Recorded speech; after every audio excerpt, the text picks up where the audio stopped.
శ్రీ గురుభ్యో నమః. శ్రీ సమర్థ రామదాస విజయం. అధ్యాయం 37.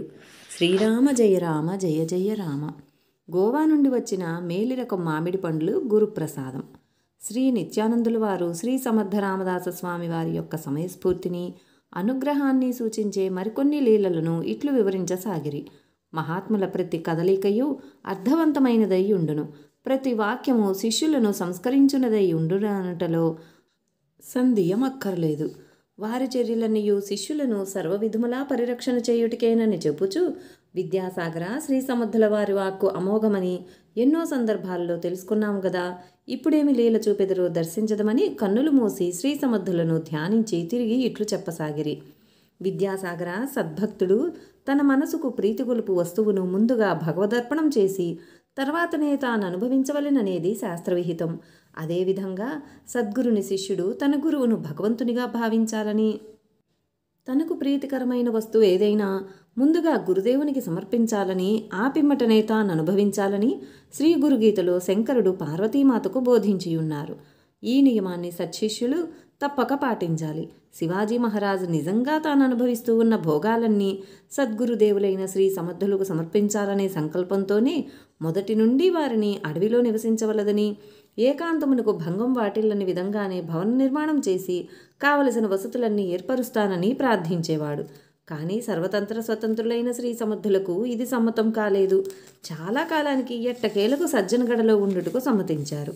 రాజా శివాజీ వారు మాత్రం ప్రతి వస్తువును గురుప్రసాదితమనే భావంతోనే స్వీకరించుట అభ్యాసం చేసుకున్నారు. అయినా వారికి మనసులోనే సమర్పించి తర్వాత స్వీకరించేవారు.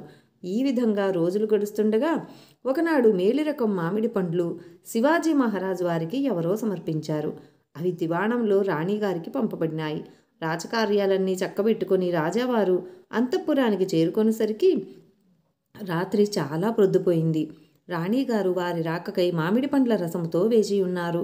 శివాజీ ప్రక్క మీదకు చేరుచుండగా రాణిగారు పండ్ల రసం పాత్రను చేతికిస్తూ, ఇది చాలా రుచికరమైన గోవా మామిడి పండ్ల రసము అని వివరించారు. వెంటనే శివాజీ మహారాజుకు తమ గురుదేవులు సమర్థులు తలంపునకు రాగా, ఈ పండ్ల రసమును నా గురుదేవులు త్రాగకుండా నేనెట్లు స్వీకరించేది? హే గురునాథ, తమరు నాకు ఇటువంటి పరీక్షలు పెట్టుచున్నారు. తమరి దయతో లభించుచున్న ఈ పదార్థములను తమకు పెట్టకుండా తినుటకు మనసు అంగీకరించుటలేదు అని ఆ పాత్రను చేతిలోనే పట్టుకొని, ఈ సమయంలో గురుదేవులు ఎక్కడ ఉన్నారో, నా అదృష్టం కొద్దీ ఇక్కడ ఉంటే ఎంత బాగుండేది అని భావిస్తుండగా కన్నుల నుండి అశ్రువులు రాలుచుండెను. అంతలో శ్రీ సమర్థుల కంఠధ్వని వినవచ్చెను. శివబా, ద్వారం తెరువుము అని వినిపించగానే పరుగున పోయి అంతఃపుర శయ్యాగారపు ద్వారం తెరిచెను. ఆశ్చర్యం! సాక్షాత్ శ్రీ సమర్థుల వారే! గురుదేవులకు శివాజీ పాదనమస్కారం చేసి లోనికి ఆహ్వానించి ఆసీనులను చేసెను. శ్రీ సమర్థుల వారి దివ్య చరణారవిందములపై వ్రాలి రాజు రాణి ఇరువురు నమస్కరించారు. శ్రీ సమర్థులు, ఏమి శివబా, ఎందుకో నన్ను పిలిచినారు? ఈ వేళప్పుడు ఏమి అవసరం కలిగింది అని ప్రశ్నించిరి. వారి దర్శనంతో అప్పటి వరకు రాజావారిలో ఉన్న సంకల్పాలన్నీ గాలిలో దూదిపింజలెగిరినట్లు ఎటో పోయాయి. నిశ్చేష్టుడయ్యుండెను. అందులకే గురుదేవులు ఇట్లు ప్రస్తావించినారు. కలవళపడి రాజు, గురుదేవ్, ఏమీ లేదు, ఈ మామిడి ఫల రసము అత్యంత మధురమైనది, తమరు స్వీకరిస్తారని అంటూ ఆ ఫల రసపాత్రను చేతికి అందించెను. రాణి విస్తుపోయి చూస్తూ, నాథా, గురుదేవులకు వేరు పాత్రలో తెస్తాను అని అంటుండగా శ్రీ సమర్థులు చిరునవ్వులు చిందిస్తూ, నీ భర్త ఈ పాత్రలోని రసమును నేను రాకముందే నాకు అర్పించినాడులే, ఇదే చాలు అంటూనే కొంత రసమును త్రాగి కొంత రసము మిగిల్చి, ఇదిగో ప్రసాదం తీసుకోండి అని తిరిగి ఇచ్చారు. మరుక్షణంలో లేచి, మరి నేను పోయి వత్తునా అన్నారు. శివాజీ, గురుదేవ్, ఇంత రాత్రి వేళ ఎందుకు పోవడం? ఇచ్చటి ఉండి రేపు పోవచ్చును గదా అని ప్రార్థనాపూర్వకంగా అంటుంటే శ్రీ సమర్థుల వారు నవ్వి, రాజా, వచ్చిన పని అయిపోయిందిగా, ఇంకెందుకు అంటూ బయటికి నడిచారు. శివాజీ రాజావారు గురువుగారికి ఏమీ అడ్డు చెప్పలేక, మహారాజ్ ఆగండి, దివిటీల వారినన్నా రానియ్యండి మీ కూడా అంటూ ఆయన్ను వారిస్తున్నారు. శ్రీ సమర్థులు, అవన్నీ నాకెందుకు, ఇటురా, నేను ఎలా వచ్చానో అలాగే వెళుతాను అంటూ రాజుగారి చేయి పట్టి కోట గోడ దాకా తీసుకువచ్చి తర్వాత కోట గోడపైకి ఎగిరి మెరుపు వంటి కాంతితో ఆకాశంలో ప్రయాణిస్తూ ఉంటే రాజావారు అలాగే ఆ కాంతిపుంజాన్ని చూస్తూ ఆశ్చర్యంలో మునిగి కొంతసేపుండి తిరిగి వచ్చి వారు త్రాగగా మిగిలిన మామిడి ఫలరసమును రాణిగారు తాను ప్రసాదంగా తీసుకున్నారు. సద్గురుని లీలలను మననం చేస్తూ వారికి సాధ్యాసాధ్యాలు లేవు, ఇటువంటి సద్గురువు తనకు లభించుట ఎన్ని జన్మల పుణ్యఫలమోనని చింతించుచు నిద్రించారు. నిత్యానందుల వారు శ్రీ సముద్రుల వారి ఘనమైన ప్రభావం గురించి ఇట్లు చెప్పుచుండగా విని ఆనందపరవశుడై విద్యాసాగరుడు ఇట్లు ప్రార్థించెను. గురుదేవా, నిజంగా శ్రీ సముద్రుల వారి లీలలు అనూహ్యములు. వారంతటి వారు మన దేశంలో మరికొందరు ఉద్భవించి ఉన్నట్లయితే భారతదేశము ఆనాడే స్వతంత్రమును సంతరించుకొనగలిగి ఉండేదేమో అనిపిస్తుంది. శివాజీ మహారాజు వారికి బలమైన అండగా శ్రీ సముద్రుల వారు నిలబడుట నిజముగానే మహారాష్ట్ర ప్రజల అదృష్టమనక తప్పదు. చాలామంది సాధువులైన వారు దేశ స్థితిగతులను, ప్రజలను, రాజులను, అధికారులను శాసించగలిగి ఉన్నను మరి వారిని ఉపేక్షించి తమ దారిని తాము మోక్షమార్గం కావలనని పోవుచుందురు. సర్వమును విడిచుటయే మోక్షమని వారు భావించెదరని వింటిని. కానీ శ్రీ సముద్రుల వారు మాత్రం దేశ రక్షణ కొరకే వారి శక్తియుక్తులను వినియోగించినారని మనకు తెలుస్తున్నది. శ్రీ సముద్రుల వారికి ఆకాశగమనం వంటి అణిమాది సిద్ధులున్నూ వశమందే ఉన్నవని అవగతం అవుచున్నది. ఆ విషయం కాస్త వివరించండి స్వామి అని కోరగా శ్రీ నిత్యానందుల వారు ఇట్లు చెప్పసాగిరి. అష్టాదశ సిద్ధులు. వత్స, శ్రీ సముద్రుల వారికి అణిమాద్యష్ట సిద్ధులే కాదు, అష్టాదశ సిద్ధులున్నూ సిద్ధించియున్నవని గ్రహించుకో అనగా విద్యాసాగరుడు, స్వామి, సిద్ధులు 8 విధాలైనని నేను వినియున్నాను, 18 ఉన్నవా? దయతో వానిని వివరించండి అని చేతులు జోడించి ప్రార్థించెను. నిత్యానందులు ఈ విధంగా తెలుపసాగిరి. కుమార, శ్రీకృష్ణ పరమాత్మ ఉద్ధవునకు ఈ అష్టాదశ సిద్ధుల గురించి వానిని పొందు విధానములను బోధించినట్లు ఏకనాథ భాగవతంలో చెప్పబడింది. శ్రీకృష్ణుడిని ఉద్ధవుడిలా ప్రశ్నించాడు. దేహంలో ఉంటూ విదేహత్వము, ప్రపంచంలో ఉంటూ అద్వైతము ఎలా అనుభవంలో మానవుడు పొందగలడని సందేహాన్ని వెలిబుచ్చగా కృష్ణుడు ఇలా చెప్పినాడు. ప్రపంచంలో మానవుడిగా పుట్టిన జీవుడే నిశ్చయ జ్ఞానమును పొందవలెను. స్థూల సూక్ష్మ కారణ దేహాల కంటే ఆత్మ సర్వదా భిన్నమైనదే. ఆత్మ సాక్షిభూతమయ్యున్నది. జీవుడనే భావంతో ప్రపంచ వ్యవహారం నడుస్తున్నది. కానీ జీవుడు జీవభావాలైన సుఖదుఖాది ద్వంద్వముల నుండి విడివడితే జీవుడే ఆత్మ అని వ్యవహరించబడతాడు. అప్పుడు సాక్షిభావంతో మెలగగలడు. ప్రపంచ విషయాలయందు అనురక్తుడై జీవభావమును పొందుచున్న మానవుడే దైవ విషయాలయందు, దైవలీలయందు అనన్య భావంతో తాదాత్మ్యతను పొందుట ద్వారా దైవీభావనలు పొంది దివ్యత్వం సంతరించుకొని దివ్యాత్ముడవుతాడు. ఒక్క శస్త్రంతో ఇనుప కవచాన్ని ఛేదిస్తే అది శస్త్రం యొక్క బలం కాదు, దానిని ప్రయోగించిన వాని యొక్క బలమని తెలుస్తున్నది. ఒక ఇనుప కడ్డీని కొలిమిలో కాల్చితే నిప్పుతో సమంగా మండుచున్నట్లుంటుంది. అది ఇనుము యొక్క సామర్థ్యం కాదు, అగ్ని యొక్క సామర్థ్యం. అదేవిధంగా ఆ ఇనుము వల్లనే మనసు కూడా జడమే. దానికి జ్ఞాన ప్రకాశాన్ని అందకుండా చేయునిది ఈ ప్రపంచ విషయ సముదాయమే.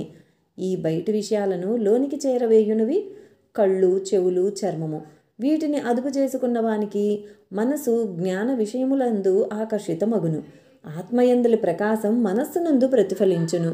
పుట్టుకతో ఎవ్వరూ జ్ఞానికారు. సాధన చేతనే దివ్యత్వమును సంపాదించుకొని దివ్య పురుషులు, మహాత్ములుగా ప్రసిద్ధి చెందినారు. ఉద్ధవ జితేంద్రియుడు, జితశ్వాసుడు, స్థిరచిత్తుడునైన యోగి నాయందే అనగా పరమాత్మయందే నెలకొనియుండును. అప్పుడు అణిమాది అష్టసిద్ధులు వాటంతటవే అతనికి పరిచర్యలు చేయ సిద్ధముగా ఉండును. ధారణ యోగమందు ప్రసిద్ధిగాంచిన యోగులు 18 సిద్ధులుగా వీనిని వర్ణించినారు. వానిలో 8ని ప్రధానంగా చెప్పెదరు. అవి పొందిన వారు నిరంతరం నాయందే యుందురు. అవియే అణిమ, మహిమ, లఘిమ, ప్రాప్తి, ప్రాకామ్య, ఈసిత్వ, వసిత్వ, కామావసాయిత అనునవి. వీనిలో మొదటి 3 శరీరమునకు సంబంధించినవి.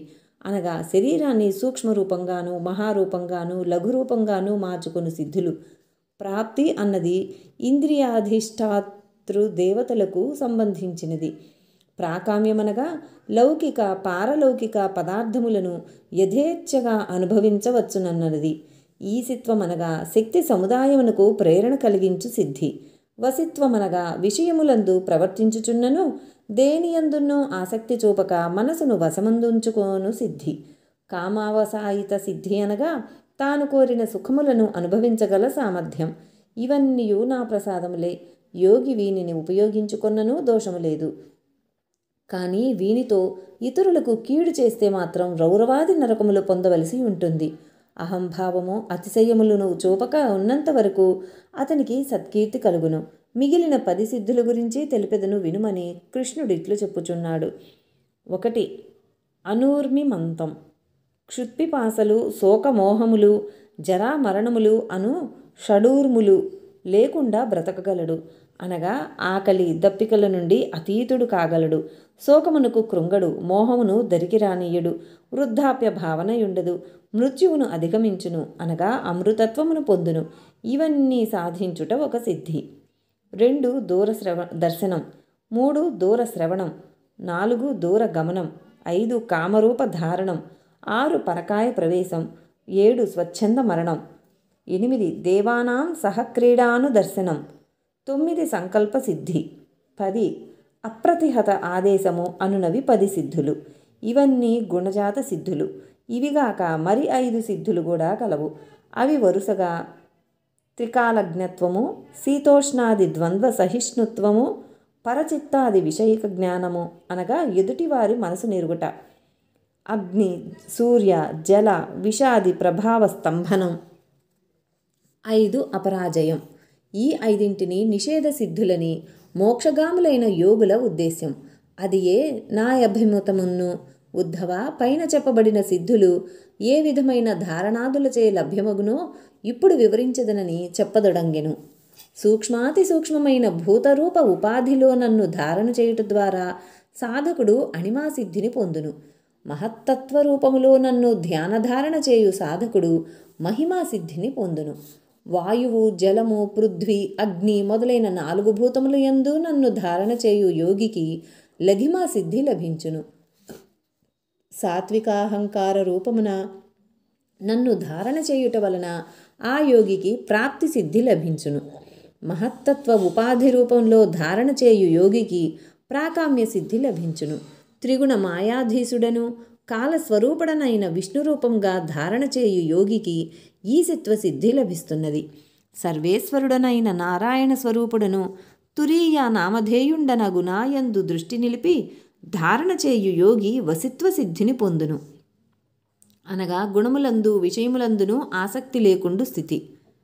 నిర్విశేష పరబ్రహ్మ స్వరూపునిగా నన్ను ఉపాసించును వానికి సకల కామ్యములు పరిపూర్ణమగును. అతడు అనిర్వచనీయ పరమానందమును పొందును. సాత్విక ధర్మస్వరూపుడైన నన్ను సాత్విక భావంతో ఉపాసించిన యోగి షడూర్ములను అధిగమించుటకై అనూర్మిమత్వమును సిద్ధి లభించును. ఆకాశాత్మక ప్రాణరూపోపాధి విశిష్ఠుడగు నాయందు ధారణ చేయు యోగికి దూర శ్రవణ సిద్ధి లభించును. సూర్యమండలమునందు నేత్రములను, నేత్రములందు సూర్యుని ధ్యానించు యోగి దూరదర్శనము చేయు సిద్ధిని పొందును. అనగా ఉన్న చోటనే ఉండి సమస్తమును దర్శించు సిద్ధి. మనోదేహములను ప్రాణవాయువుతో కలిపి నన్ను ధ్యానించు యోగికి మనోజపము అను సిద్ధిని పొంది తలచిన క్షణంలో ఎచ్చటికైనను పోగలడు.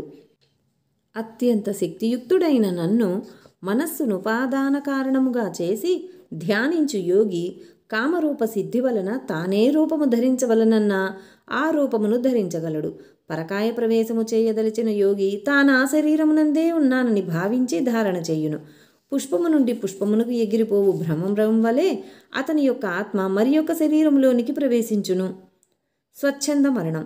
కాలి మడమచే గుదద్వారమును నిరోధించి ప్రాణోపాధియగు ఆత్మను హృదయ కంఠ శిరోభాగములపైకి తీసుకొని పోయి బ్రహ్మరంధ్రము ద్వారా బ్రహ్మవస్తువుతో అనగా పరమాత్మతో కలిపి శరీరమును త్యజించును.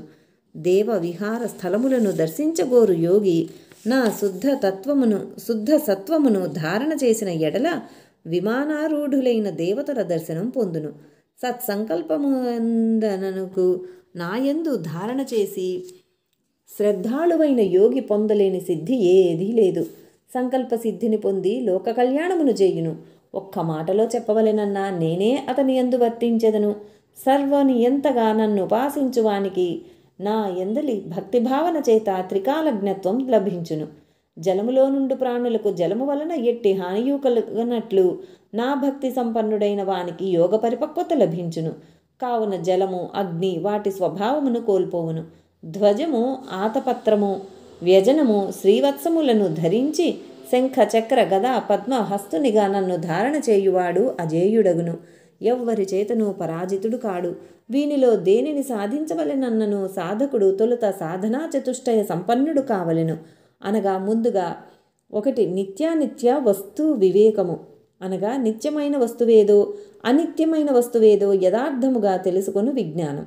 2 ఇహాముత్ర ఫలభోగ విరాగము, అనగా ఐహిక సుఖములందును స్వర్గాది సుఖములందును ఆశ లేకుండుట.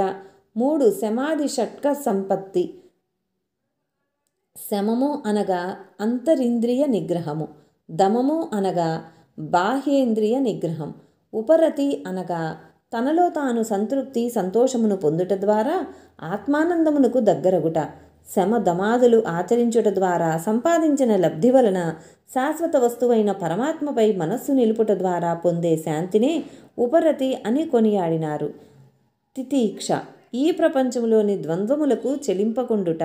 శీతోష్ణాదులు సుఖ దుఃఖాదుల చేత బాధింపబడక సాధించవలసిన లక్ష్యమునందు ఇష్టముతో కూడిన ఓర్పు కలిగి వర్తించుట. శ్రద్ధ అనగా గురువు పరమాత్మ వేరు కాదని స్థిరచిత్తంతో నమ్మి వారిని సేవించుటే లక్ష్యముగా నించుట. శ్రద్ధయే స్వభావముగా రూపొందును. సమాధానము ఇది చిత్తమునకు సంబంధించినది.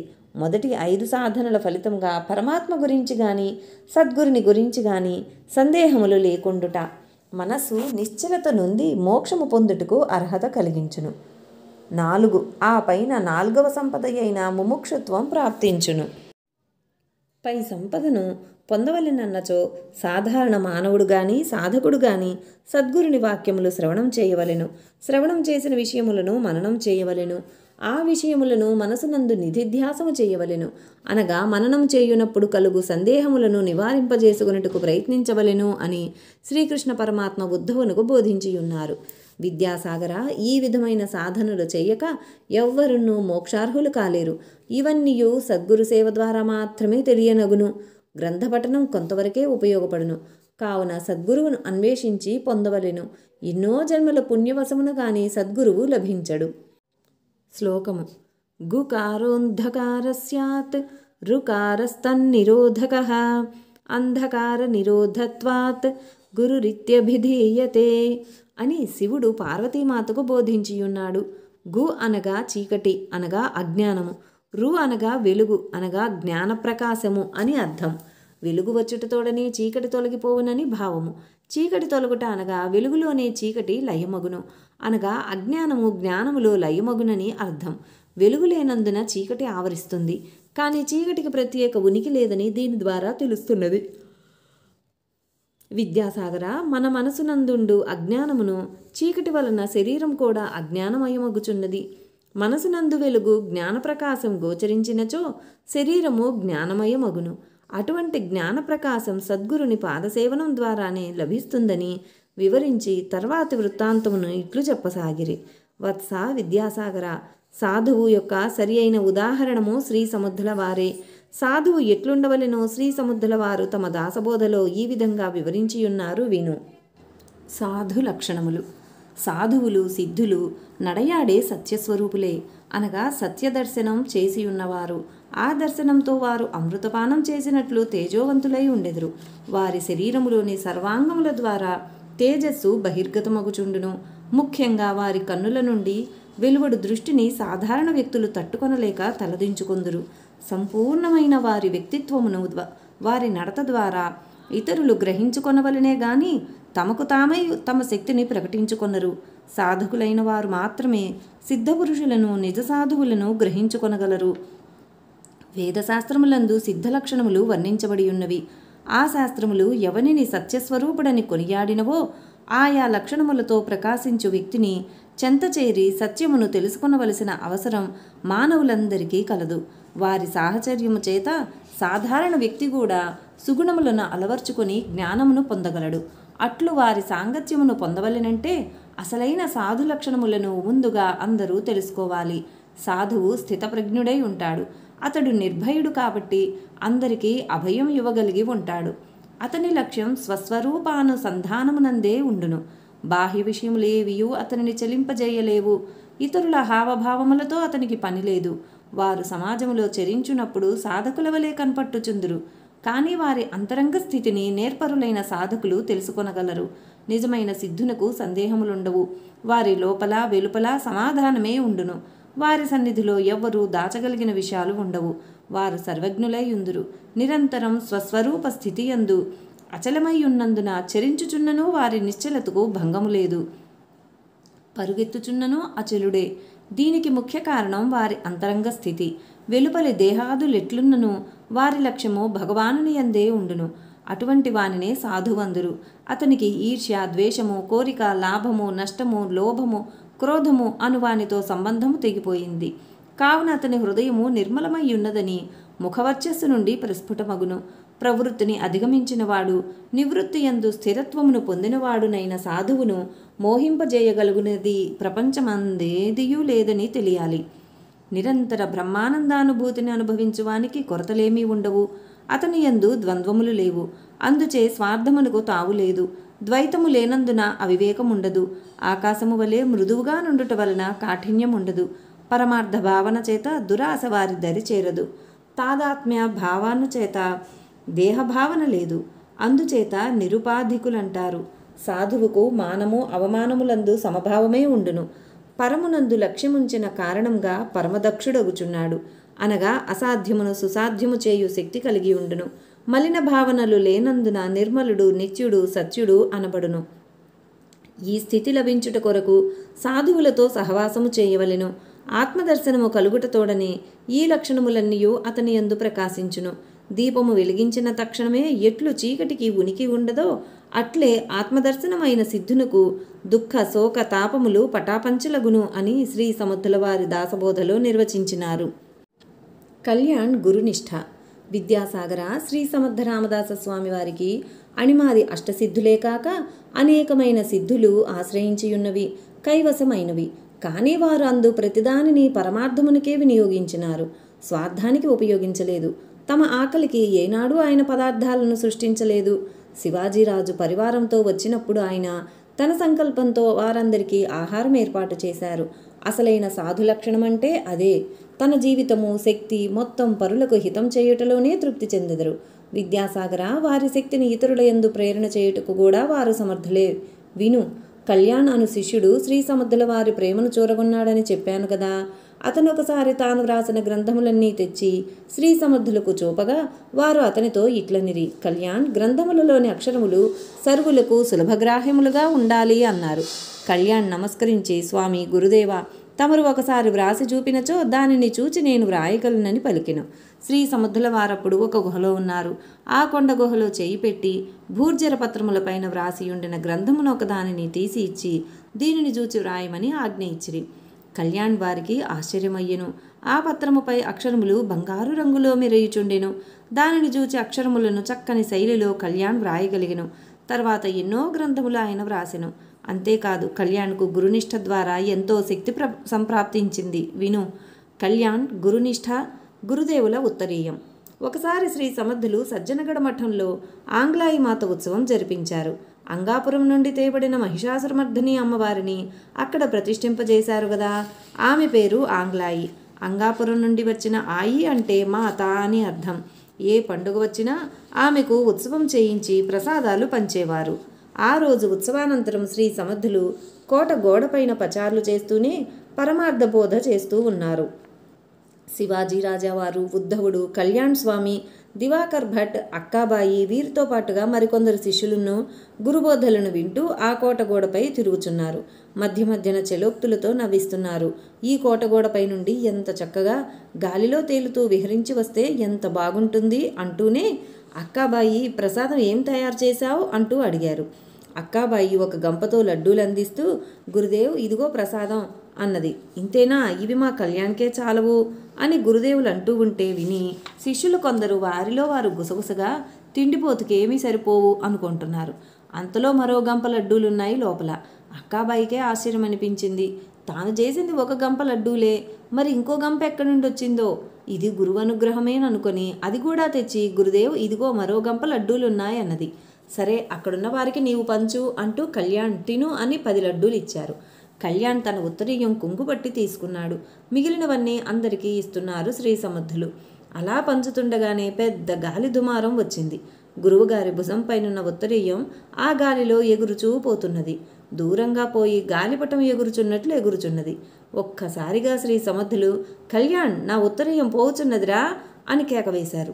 అంతే, కళ్యాణ్ ఒక్క ఉదుటున కోటగోడపై నుండి గాలిలో తేలుచూపోయి ఆ ఉత్తరీయం పట్టుకొని తిరిగి తెచ్చి గురుదేవుల మెడలో అలంకరించాడు. అతని ఉత్తరీయం కొంగులో పట్టి ఉంచుకున్న లడ్డూలన్నీ గాలిలో తేలినవి. చూచువారందరూ, కళ్యాణ్ పడిపోతావు, పోవద్దని గోలగా అరుస్తున్నారు. అయిపోయినాడు కళ్యాణ్, కోటగోడపై నుండి కిందకు దూకేశాడని కొందరు ఏడుస్తున్నారు, కొందరు కోపం చేస్తున్నారు. ఎవరి మాటలు వినకుండా కళ్యాణ్ గురుదేవులపై ప్రేమ విశ్వాసములతోనే గాలిలోకి ఎగిరి తిరిగి ఉత్తరీయాన్ని తేగలిగాడు. ఇక్కడ ఉత్తరీయానికి కాదు ప్రాధాన్యత, అతని ప్రేమ, భక్తి, విశ్వాసముల శక్తి సర్వులకున్నో తెలియాలని గురుదేవులు ఇలా సంఘటన కల్పించారు. మరొక్క సంఘటన కూడా చెప్పుకోవలసి ఉన్నది అని శ్రీ నిత్యానందుల వారు ఇట్లు చెప్పసాగిరి.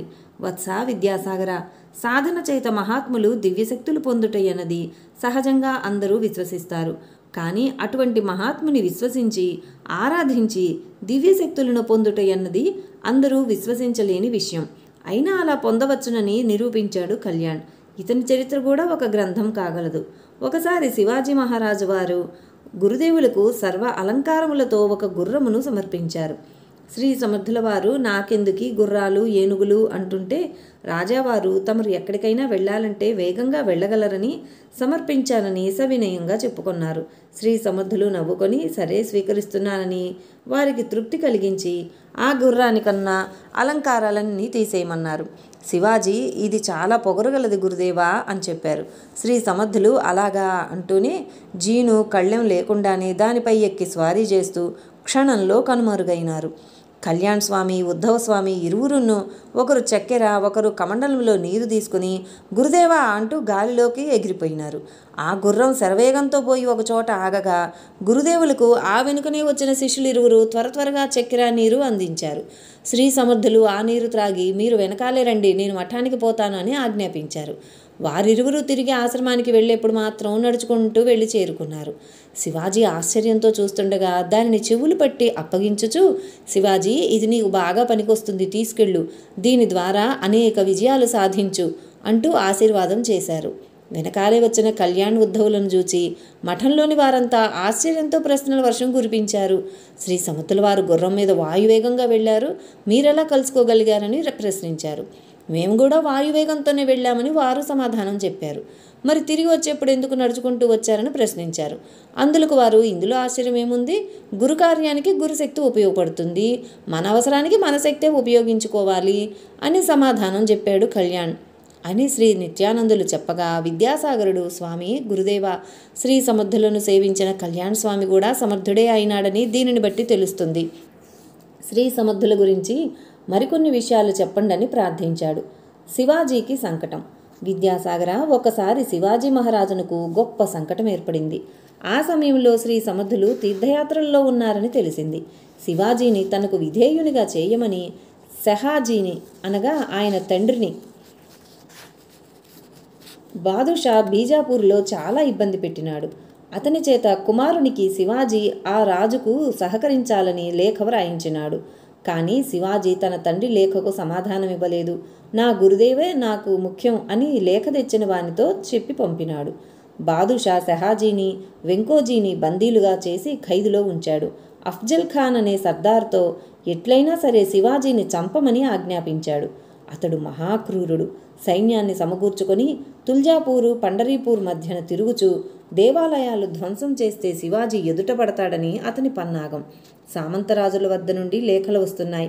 శివాజీ వద్దనున్న మంత్రులు, దండనాథులు ఇక ఏమైనా సరే యుద్ధానికి సిద్ధమైపోకపోతే రాజ్యం దక్కదంటున్నారు. శివాజీ మాత్రం గురువాజ్ఞ లేకుండా మనమేమీ చేయరాదని ఆపుచున్నారు. ఆ పరిస్థితుల్లో అందరికీ ప్రాణాంతకమైన చూస్తుండవలసిందేనా అనే భావం కలిగింది. చచ్చినా బ్రతికినా నేను శ్రీ సముద్రుల ఆజ్ఞ లేకుండా నిర్ణయం తీసుకోనని శివాజీ భీష్మించుకున్నారు. అందరికీ మహాసంకట పరిస్థితి. చింతాక్రాంతులైనారు. ఇన్ని యుద్ధాలు చేసి ఇంత రాజ్యం స్థాపన చేసి ఇప్పుడు చేజేతులా వదిలివేయాలా?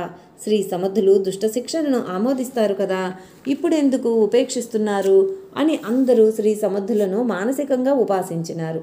శివాజీ ఎదుట అర్ధరాత్రి ఒక వెలుగుపుంజం నందు శ్రీ సమర్థులు ప్రకటమై, ఏమిటి, ఎందుకంత ఆలోచనలో పడినావు? నీవు రాచకారబద్ధుడువు, నేను అరణ్యాల్లో తిరుగుచుండేవాడను. నీవు జనక మహారాజంతటి వాడవు. గురువాజ్ఞ అనే నిష్టపై కూర్చుంటే ముందున్న సమస్య తీరుతుందా? దేవికి ఇష్టడువు కదా, దేవిని ప్రార్థించు. నీలో ఉండి ఆమె ఏమి పలికిస్తే దానిని ఆచరించు. ఈ సంకటం నిన్నేమీ చెయ్యదు అని ఆజ్ఞ చేసి ఆ వెలుగులో అట్లే అదృశ్యమైపోయిను. వెంటనే మంత్రులను పిలిచి ఈ విషయం చెప్పి భవానీమాతను ప్రార్థించి ఏమి చెప్పేదనో దానిని వ్రాసుకొని ఆ విధంగా వ్యూహరచన చెయ్యండి అన్నారు శివాజీ. అదేవిధంగా వ్రాసుకొని రణ్తోండి గుట్టల మధ్యన అఫ్జల్ ఖాన్ సైన్యాన్నంతటినీ ఇరికించి వధించారు. ఖాన్ను కవ్వించి ప్రతాప్గఢ్కు తీసుకుపోయి శివాజీ అతనితో తలపడి అతన్ని వధించి అక్కడే పూడ్చిపెట్టాడు. అక్కడ ఒక బురుజు కట్టించి దానికి అఫ్జల్ ఖాన్ బురుజు అని పేరు పెట్టారు. ముస్లిం వీరులకు అది చూస్తేనే దడపుట్టాలి. అంతటి వీరుడే మట్టి కరిచాడని వారికి గుర్తుండాలి. అలా శివాజీ నిర్ణయించాడు. ఇక్కడ జరిగిన యుద్ధం చరిత్రలో గొప్ప భాగంగా మారింది. బాద్షాకు గుండెల్లో దడపుట్టింది. అటువంటి శివాజీ తన మీదకు వస్తే మరణమే శరణమని శివాజీ తండ్రిని పరివారమును ఎక్కడికైనా పొమ్మని చెరసాల నుండి వదిలిపెట్టాడు. శివాజీ విజయం సాధించినందుకు రాజ్యంలో విజయోత్సవం జరిపించి గురుదర్శనానికై సమర్థులు ఎక్కడ ఉన్నారోనని విచారించుకొని వచ్చి దర్శించాడు. అప్పుడు శ్రీ సమర్థులు శివధర్గఢ్ గుహయందుండి దాసబోధ వ్రాయిస్తున్నారు. అప్పుడు 11వ దశకంలో 5 సమాసములు పూర్తి అయి 6వ సమాసము ఉత్తమ పురుష లక్షణములు ప్రారంభమైనది. ఇంతలో శివాజీ మహారాజ్ వచ్చి శ్రీ సమర్థులకు నమస్కరించగా అపార ప్రేమతో కృపాదృష్టిని అతనిపై ప్రసరింపజేస్తూనే కళ్యాణ్ స్వామికి 6వ సమాసం పూర్తిగా ప్రవచిస్తూనే ఉన్నారు. రచన పూర్తయ్యిందాక రాజావారు గురువాజ్ఞ కాలేదు కవనవున నిలబడియే ఉన్నారు. రచన పూర్తి కాగానే కూర్చుండమని సంజ్ఞ చేసి ఆ సమాసమును రాజావారి చేతికిచ్చి చదవమని ఆజ్ఞాపించారు. రాజావారు చదువుచున్నంతసేపు వారికి గొంతు గద్గదమై కన్నుల వెంట ధారగా ఆనందబాష్పాలు కారుచున్నవి. వాటిని తుడుచుకొనుచు గొంతు సవరించుకొనుచు పూర్తి చేశారు. కళ్యాణ్తో సమర్థులు, ఈ లక్షణాలన్నీ మన శివాజీవే గదా అంటూ నవ్వుచుంటే అడ్డు వచ్చి శివాజీ, గురుదేవా, ఈ సామర్థ్యమంతయు తమరిదే. నేను తమరి చేతిలోని ఒక పరికరమును. ఈ పరికరమును ఉపయోగించి తమరి ఘనకార్యమును సాధించినారు. కానీ ఇందు నా ఘనత ఏమీ లేదని పాదాభివందనం ఆచరించినారు. తదుపరి శ్రీ సమర్థులు, కాదు కాదు, ఈ సామర్థ్యమంతయు రఘువీరునదే, నేను దాసుడను మాత్రమే అన్నారు. అప్పుడు శివాజీరాజు, నేను దాసానుదాసుడను, తమ దాసుడను అన్నారు. శ్రీ సమర్థులు నవ్వుచూ, నీవు జన్మజన్మాంతరములందు శ్రీరామప్రభువు యొక్క సేవకుడవు. ఈ జన్మలో ఆయన నీకు సార్థకత కూర్చినాడు. సరి, ఖాన్ యొక్క బాధ తొలగిపోయింది కదా, ఆ వ్యూహరచన ఎట్లున్నదని ప్రశ్నించారు. ఆ యుద్ధ విశేషములను విశదీకరించవలసిందిగా ఆదేశించారు. శివాజీకి ఆనాటి పరిస్థితులు అన్నీ ఒక్కసారిగా జ్ఞప్తికి వచ్చినవి. ఆనాడు తమరు దర్శనమిచ్చి ఆదేశించకపోతే నా ప్రాణాలు గాలిలో కలిసిపోయేవే. స్వామి తమ ఆదేశానుసారం అంబా భవానీని ప్రార్థించగా ఆమె నా ద్వారా ఆ వ్యూహరచనను పలికించింది. మా సైనికులందరూ అమితమైన ఉత్సాహము బలమును పొంది విజృంభించినారు. అఫ్జల్ ఖాన్ దురాగతాలను త్రిప్పికొట్టమని ఎక్కడికక్కడ సామంతరాజులకు ఆజ్ఞలు పంపాము అని చెప్పుచుండగా, సరే, ఆ ఖాన్తో నీవు తలపడి యుద్ధం చేసేటప్పుడు నీ స్థితి ఏమిటో గుర్తుందా అని సమర్థులు ప్రశ్నించారు. అప్పుడు శివాజీకి ఆ పరిస్థితి గుర్తుకొచ్చింది.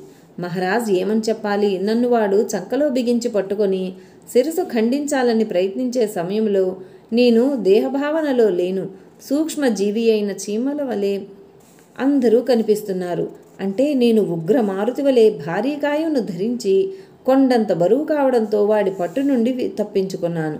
ఆ సమయంలో ఒక అఫ్జల్ ఖాన్ కాదు, 100 మందినైనా దెబ్బకు మట్టు పెట్టేంత ధైర్యము బలము కలిగి ఉన్నాను. ఇప్పుడు తలుచుకుంటే ఆశ్చర్యం కలుగుతున్నది. ఆ బలం తమరిచ్చిందేనని తెలుస్తున్నది అని చెప్పగా శివాజీ భుజం తట్టుచు, భళా శివాజీ భళా, నా కుమారుడనిపించావు. నిరంతరం శ్రీరామప్రభువు నీకు అండగా ఉన్నారన్న విషయం గుర్తుంచుకో అని చెప్పి ఆ పైన అందరూ కలిసి శ్రీరామప్రసాదం స్వీకరించారు అని చెప్పి నిత్యానందులు నామస్మరణ చేశారు. జయ జయ రఘువీర సమర్థ అని అందరూ అన్నారు. జై జై రఘువీర సమర్థ, శ్రీరామ జయ రామ జయ జయ రామ.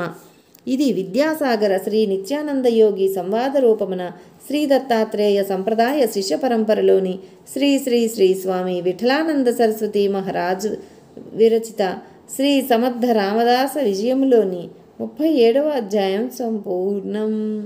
ఓం శాంతి శాంతి శాంతి.